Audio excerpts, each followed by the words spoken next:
Chapter 3. The Calibration. While the sirens of the Onyx Tower faded into the night, the municipal hospital was bathed in a stillness that felt heavy, almost liquid. Alara stood in the center of the emergency ward, her hands trembling as she held a standard-issue medical tablet.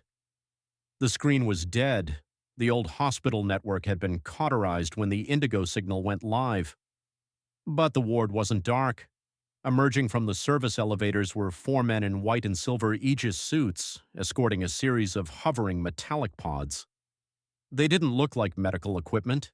They looked like polished chrome teardrops, humming with a low-frequency vibration that made the glass cabinets in the room sing. "Head Nurse Alara?" the lead escort asked. His visor retracted, revealing eyes that seemed unnaturally clear.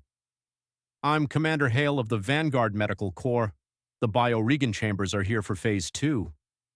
The blueprint of the soul." "We aren't prepared for this," Alara stammered, gesturing to the overflowing waiting room. "We have patients with chronic failure, trauma, sepsis.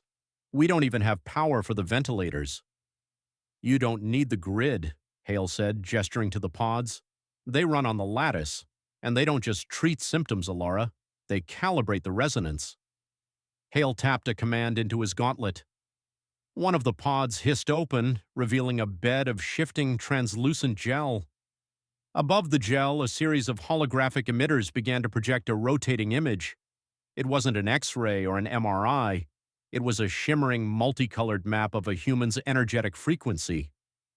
"What is that?" Alara whispered.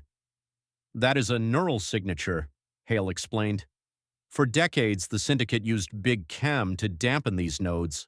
They kept the population in a state of low-frequency fear. It made them easier to control, easier to tax. These chambers don't just heal the body, they reconnect the bridge between the mind and the lattice." The first patient.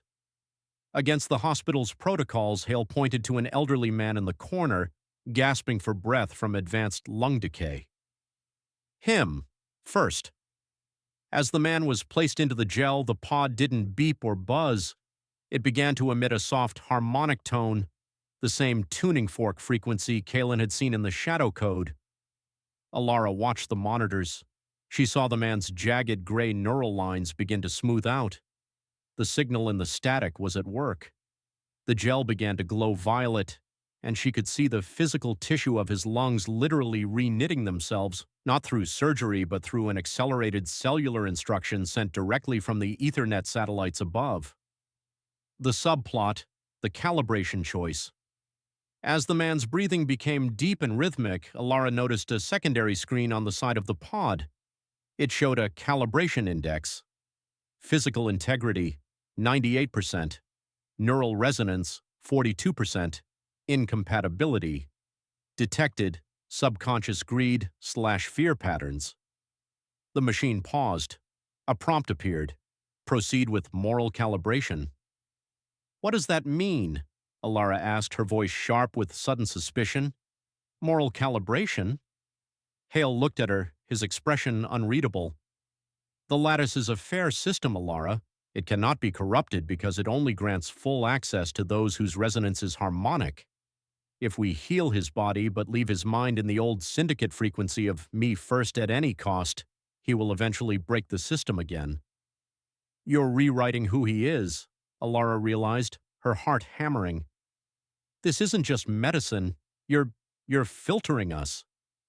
"We are saving you from the static," Hale replied coldly. He pressed a button. The pod emitted a final deep chime. The man opened his eyes. They were the same shimmering indigo as the director's had been during the arrest.